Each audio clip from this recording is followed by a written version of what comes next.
पता नहीं वो गब्बर सिंह और कितनी दूर मिलेगा। और अब तो अंधेरा बढ़ते जा रहा है और मुझको अंधेरे में कुछ दिखेगा भी नहीं। अरे इस जंगल के बीच में ये खंडार कहाँ से आ गया? और इस खंडार में तो आग भी चल रही है। लगता है यहाँ पर कोई अपना बसेरा बनाकर रह रहा है। कहीं इसी के अंदर गब्बर सिंह लुटेरा तो नहीं है? हो सकता है, मुझको संभल कर जाना होगा। शेर सिंह आज विशेष घोषणा करने वाला है, इसीलिए सारे जानवर शेर सिंह के दरबार में इकट्ठा हुए हैं। अरे लाली, इतनी सवेरे सवेरे कहाँ जा रही हो? जंगल के राजा ने सबको बुलाया है। आज बहुत जरूरी घोषणा होने वाली है जंगल में। चलो। अच्छा, तो चलो मैं भी तुम्हारे साथ चलता हूँ। चल पुत्र, आज हमारे राजा एक महत्वपूर्ण घोषणा करने वाले हैं। चल तू भी मेरे साथ चल, या आज भी सोता ही रहेगा तू? अरे मैं भी आलसी जीव को जगाने की कोशिश कर रहा हूँ, ये तो हमेशा सोता ही रहता है। मैं अकेला ही चला जाता हूँ। और सभी जंगल के जानवर राजा शेर सिंह के दरबार में उपस्थित हो जाते हैं। आप सभी मेरे बुलाने पर यहाँ पर इकट्ठा हुए हैं, इसलिए मैं आपका दिल से धन्यवाद करता हूँ। आप सोच रहे होंगे कि महाराज ने हमको सवेरे सवेरे क्यों बुलाया है, तो मैं आप सभी को बता देता हूँ कि अभी अभी मुझको एक सूचना मिली है कि हमारे जंगल में गब्बर लुटेरा अपने साथी के साथ आ चुका है।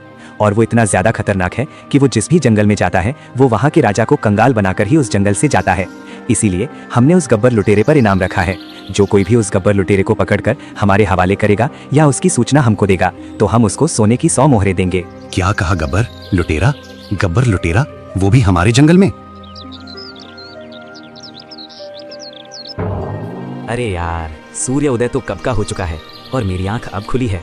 मुझको तो भूख भी लग रही है। अब मुझको घर जाना चाहिए। और वो नींद में झूमता हुआ घर पहुंचा। अरे लाली, मुझको बहुत जोर की भूख लगी है। ला मेरे लिए खाना परोस दे। अजी, आ गई आपको अब खाना खाने की याद? मैं तो सोच रही थी कि तुम नींद से ही अपना पेट भर लोगे। अरे तू बकवास कम कर और ला मेरे लिए खाना ला दे। अरे खाना कहाँ से ला दूं? कई दिन हो गए घर में राशन का एक दाना तक नहीं है। तुम तो कहीं काम धंधे पर जाते नहीं हो, बस सारा दिन खाना खाकर सोते रहते हो। बिना कमाए खाना कहाँ से आएगा? तुम्हारे आलस की वजह से पूरे घर को भूखा रहना पड़ता है। अरे घर में राशन नहीं है तो तुमने मुझको पहले क्यों नहीं बताया? मैं कब का राशन ले आता। जब भी मैं तुमसे खाना मांगता हूँ तभी तुमको राशन की याद आती है। मैंने तुमको कई बार बताया था, लेकिन तुम नींद में होते हो, मेरी बातों को सुनते नहीं हो।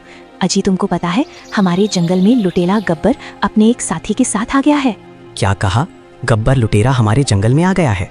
और यही नहीं, महाराज ने उस पर सोने की 100 मोहरों का इनाम भी रखा है। जो उसको पकड़ कर लाएगा या फिर उसकी सूचना महाराज को देगा तो महाराज उसको मालामाल कर देंगे। अब खाना तो तू रहने ही दे लाली। मैं अब उस गब्बर सिंह को पकड़कर महाराज के हवाले करूंगा और महाराज से सोने की 100 मोहरें लूंगा। हाजी, क्यों मजाक करते हो? आपसे एक चूहिया तो पकड़ी जाती नहीं है और आप बात करते हो गब्बर लुटेरे को पकड़ने की। अरे देख लाली, तुम यूँ हंसकर मेरा उपवास मत उड़ाओ। तुम देख लेना, एक दिन तुमको मुझ पर बहुत गर्व होगा। अब मैं जा रहा हूँ लुटेरे गब्बर सिंह को पकड़ने के लिए। लव यू मेरी जान, गब्बर को पकड़कर ही लूटूंगा। और वो गब्बर सिंह को पकड़ने के लिए जंगल की ओर चला जाता है। मुझको तो विश्वास नहीं हो रहा कि ये आलसी उस गब्बर सिंह को पकड़ भी पाएगा। कहीं ऐसा ना हो वो गब्बर सिंह इसे ही ना मार डाले। मुझको तो बहुत घबराहट हो रही है। और मैं भी कितनी बेअकल हूँ जो मैंने इनको एक बार भी नहीं रोका। अरे अब तो वो जंगल में पहुंच गए होंगे। कोई बात नहीं है, वो आलसी ही इतने हैं कि वो गब्बर सिंह तक पहुंच ही नहीं पाएंगे। अरे यार, मुझको तो चलते चलते रात हो गई। पता नहीं वो गब्बर सिंह और कितनी दूर मिलेगा। और अब तो अंधेरा बढ़ते जा रहा है और मुझको अंधेरे में कुछ दिखेगा भी नहीं। अरे इस जंगल के बीच में ये खंडार कहाँ से आ गया? और इस खंडार में तो आग भी चल रही है। लगता है यहाँ पर कोई अपना बसेरा बनाकर रह रहा है। कहीं इसी के अंदर गब्बर सिंह लुटेरा तो नहीं है? हो सकता है, मुझको संभल कर जाना होगा। अरे चेले, तुमको नींद नहीं आ रही है क्या? काफी रात हो रही है, सो जाओ अब तुम। गुरुजी, मुझको तो इस जंगल में बहुत ही ज्यादा डर लग रहा है। आपको पता है, आज शेर सिंह ने अपने जंगल के सभी जानवरों को बुलाकर इकट्ठा किया है और उनको हमारे बारे में बता दिया है कि हम उसके जंगल में आ गए हैं और छुप कर रह रहे हैं। और जो कोई भी जानवर हमको पकड़वाएगा उसको शेर सिंह सोने की 100 मोहरें देगा। अरे चेले, शेर सिंह की ये बात तो मुझको बहुत बुरी लगी। हमारी दहशत आसपास के सभी जंगलों में है और शेर सिंह ने सिर्फ हमारे ऊपर 100 मोहरों का ही इनाम में देने की घोषणा की है। अच्छा, तो ये है गब्बर लुटेरा और उसका साथी। अच्छा, तो ये दोनों यहाँ पर छुपकर रह रहे हैं। ये तो बहुत शातिर हैं। इनको तो मुझको प्लान बनाकर पकड़ना होगा। अब मैं सुबह होने का इंतजार करता हूँ और फिर सुबह होते ही मैं ऐसा प्लान बनाऊंगा कि ये दोनों मेरे जाल में ऐसे फंस जाएंगे जैसे मकड़ी मक्खी को फंसाती है। और फिर गब्बर लुटेरा और उसका साथी दोनों सो जाते हैं। अरे सुबह हो गई और वो अभी तक घर भी नहीं लौटे हैं। कहीं ऐसा तो नहीं गब्बर लुटेरे ने उनको मार दिया हो? हे भगवान, ऐसा नहीं हो सकता। मैंने तो उनको गुस्से में खाना भी नहीं दिया था। पता नहीं वो किस हाल में होंगे। अरे वाह, नींद तो अच्छी पूरी हुई, लेकिन मुझे तो भूख भी लग रही है और मुझको खाने का जुगाड़ भी करना है और गब्बर लुटेरे को भी पकड़ना है। उन दोनों के पास चलता हूँ और वहीं पर खाने का प्रबंध करूंगा। और वो सहमे हुए कदमों से गब्बर लुटेरे के पास गया। अरे गुरुजी, मुझ अनाथ प्राणी का प्रणाम स्वीकार करें। नहीं गुरुजी, इसका प्रणाम स्वीकार मत करना। मुझको तो इसके चेहरे पर छल दिखाई दे रहा है। अरे कौन हो तुम और हमारे इस गुप्त स्थान पर क्यों आए हो? क्या तुमको अपनी जान की परवाह नहीं है? शायद तुम नहीं जानते कि हम कौन हैं। मैं आप दोनों को भली प्रकार से जानता हूँ। आपकी चर्चाएं तो आसपास के सभी जंगलों में हो रही हैं और आपकी इसी बहादुरी से मैं प्रभावित होकर आपकी शरण में आना चाहता हूँ। कृपया करके मुझको भी अपना चेला बना लो। मैं आपकी दिन रात खूब सेवा करूंगा। नहीं गुरुजी, इसको अपने पास मत रखना। हो सकता है ये किसी राजा का मुखबिर हो और हमारी खबर राजा को दे दे। हम मुसीबत में भी पड़ सकते हैं, इसलिए इसको तुरंत मार डालो। अरे चेले, तुम थोड़ा शांत भी रहा करो। मुझको तो इस अजनबी की आंखों में सिर्फ त्याग और प्रेम ही दिख रहा है। एक काम करना अजनबी, पहले तो तुम ये बताओ तुम्हारा नाम क्या है? मेरा नाम लकी है और मैं अनाथ हूँ। मेरा इस जंगल में कोई भी नहीं है। मेरी एक माँ थी जिसको राजा ने मरवा दिया था और मैं राजा से बदला लेना चाहता हूँ, इसीलिए मैं आपके पास आया हूँ गुरुजी। राजा से बदला लेना चाहते हो लकी? फिर तो तुम सही जगह पर आ गए हो। हम भी तो यहाँ पर राजा को लूटने के लिए ही आए हैं। अब आप मुझको भी अपना चेला बना लो और मैं आपके लिए पके पके फल लेकर आया करूंगा और आपकी सेवा का पूरा ध्यान रखूंगा। ठीक है, तो लकी अब तुम जाओ और हमारे लिए पके पके फल लेकर आओ। आज से तुम अपने आप को अनाथ मत कहना, क्योंकि आज से तुम हमारे साथ रहोगे। जिसका कोई नहीं होता उसका गब्बर लुटेरा होता है। और फिर लकी फल लेने के लिए जंगल में चला जाता है। गुरुजी, हमने इसको रख तो लिया है, लेकिन मुझको तो इस पर भरोसा नहीं हो रहा। मुझको तो लग रहा है किसी राजा ने इसको हमारे पास भेजा है। अरे चेले, तुम अपनी जासूसी की किताब बंद रखा करो। मुझको लकी के ऊपर पूरा भरोसा है। वो किसी भी राजा का जासूस नहीं है, बल्कि एक अनाथ, असहाय और राजा के द्वारा सताया हुआ है। जाओ, जाकर अपना मुंह धो लो। लकी फल लेकर आता ही होगा। और लकी फल लेकर आता है और उनके लिए खाना भी बनाता है और उनका विश्वास जीत लेता है। और ऐसे ही धीरे धीरे पूरा 1 महीना बीत जाता है। अरे आज पूरा 1 महीना हो गया और मेरे लकी का कुछ भी पता नहीं है। पता नहीं कहाँ पर होगा और किस हाल में होगा। मुझे माफ कर दो लकी, मैंने बहुत गलत किया है।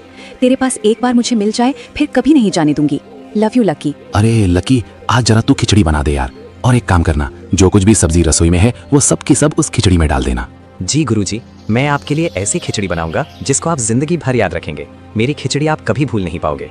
अच्छा समय है, अब इन दोनों को राजा से पकड़वा देना चाहिए। इनको मुझ पर पूरा भरोसा भी हो गया है। लकी खिचड़ी बनाते समय उसमें नींद की दवाई डाल देता है। अरे वाह लकी, तेरी खिचड़ी का तो जवाब ही नहीं।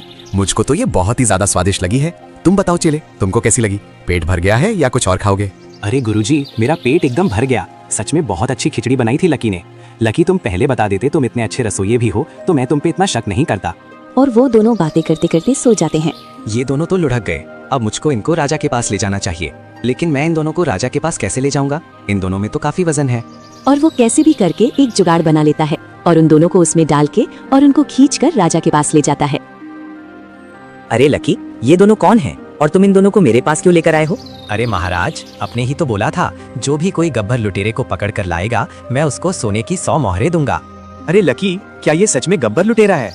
हाँ महाराज, ये सच में गब्बर लुटेरा है। लाओ, अब मेरे इनाम की धनराशि मुझको दे दो।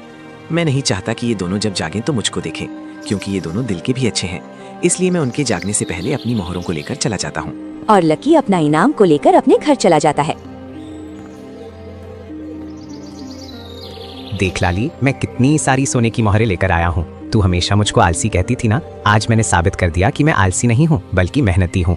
तुम इतने दिनों से कहाँ पर थे? तुमको पता है मैंने तुमको कितना याद किया है। एक एक दिन मैंने तुम्हारी याद में कैसे बिताया है ये तुम नहीं जानते। पर मुझको खुशी हो रही है कि तुम मेहनती बन गए। लेकिन ये बताओ, तुम इतना सारा धन कहाँ से लेकर आए हो? अरे लाली, मैं मेहनती होने के साथ साथ बहादुर भी हूँ। मैंने उस गब्बर लुटेरे को राजा से पकड़वा दिया और राजा ने मुझको इनाम में सोने की मोहरें दी हैं। अरे वाह, तुम तो सच में बहादुर निकले। तुमने तो गब्बर लुटेरे को पकड़वा दिया। अब मैं जंगल के सारे जानवरों से जाकर कहूंगी कि मैं आलसी लकी की पत्नी नहीं हूँ, बल्कि उस बहादुर लकी की पत्नी हूँ जिसने उस खतरनाक गब्बर लुटेरे को पकड़ा था। अरे मेरी रसमलाई, अब कुछ खाने को दे दे, बहुत भूख लगी है। और खाने के साथ में मुझे थोड़ा सा प्यार भी चाहिए, क्योंकि खाना तो मिल ही जाता था, लेकिन तेरा प्यार वो कहीं नहीं मिला। आज मुझे जी भर के प्यार चाहिए। ओहो मेरे पति जी, मैं तो आपकी ही हूँ, तो फिर इतने उतावले क्यों हो रहे हो? मैं तो तुमसे प्यार करती हूँ और करूँ भी क्यों ना। मेरा पति है ही इतना बहादुर। लव यू पति जी, जितना मन करे उतना प्यार कर जाए। उधर वो दोनों नींद से जागते हैं। अरे चेले, हम कहाँ पर आ गए और ये हमारे सामने कौन खड़ा है? अरे गब्बर, रात की खिचड़ी का नशा अभी तक उतरा नहीं है क्या? रात की खिचड़ी पर तुमको कैसे पता चला कि हमने रात खिचड़ी खाई थी? तुम्हारे बारे में मुझको सब पता है, लेकिन तुमको मेरे बारे में कुछ नहीं पता, लेकिन बहुत जल्द जान जाओगे। वैसे तुम्हारी जानकारी के लिए बता दूं कि मैं इस जंगल का महाराज शेर सिंह हूँ, वही शेर सिंह जिसको लूटने के लिए तुम यहाँ पर आए थे। लेकिन तुम नहीं जानते कि शेर सिंह को लूटना मुश्किल ही नहीं, नामुमकिन है। अरे गुरुजी, ये तो शेर सिंह है। मुझको तो विश्वास भी नहीं हो रहा है। लेकिन मुझको विश्वास हो गया है कि हमारी खिचड़ी में लकी ने नींद की दवा मिलाकर हमको खिला दी और हमको पकड़वा दिया, और शायद वो खुद यहाँ से इनाम का धन लेकर चला भी गया है। अरे गब्बर, मैंने तुझको पहले ही बोला था कि किसी पर विश्वास मत रख, और लकी पर तो बिल्कुल मत रख, लेकिन तूने मेरी एक नहीं सुनी। अब तेरी वजह से मुझको भी जेल की हवा खानी पड़ेगी। आया था यहाँ पर राजा को लूटने और अब खुद ही लुट गया। आया था यहाँ पर राजा को लूटने, अब खुद ही लूट गया। अरे गब्बर, ये तो शेर बन गया। महामंत्री, इन दोनों लुटेरों को पकड़कर कॉकरोच वाली जेल में डाल दो। महाराज, क्या कॉकरोच वाली जेल? कॉकरोच वाली जेल कैसी होती है? अरे इतने ज्यादा क्यों बेचैन हो रहे हो? आराम से जी भर के उस कॉकरोच वाली जेल को देखना। आखिर तुमको अब उसी में तो रहना है जीवन भर। ले जाओ इन दोनों लुटेरों को और बंद कर दो। राजा शेर सिंह ने उन दोनों लुटेरों को कॉकरोच वाली जेल में बंद कर दिया। अरे गब्बर, ये जेल तो बहुत ही छोटी है और यहाँ पर मेरा तो दम भी घुट रहा है। अरे ओ चेले, कल तक तू मुझको गुरुजी गुरुजी कहता था, और अब तुझको क्या हो गया कि तू अचानक से मुझको गब्बर कहने लगा? अब गुरु कहलाने लायक तेरी हरकत नहीं है। मेरे लाख मना करने पर भी तूने लकी को अपने पास रख लिया, और लकी ने पता नहीं खिचड़ी में क्या मिला दिया और हम दोनों को पकड़वा दिया। अगर तुझमें थोड़ी सी भी बुद्धि होती तो तू इस तरह अजनबी जासूसों पर आंख बंद करके विश्वास नहीं करता। बस यही कारण है गब्बर, अब तुझको गुरुजी कहने का मन नहीं करता। देखा दोस्तों, मेरे आलसी पति का काम पकड़ लिया शातिर चोर को।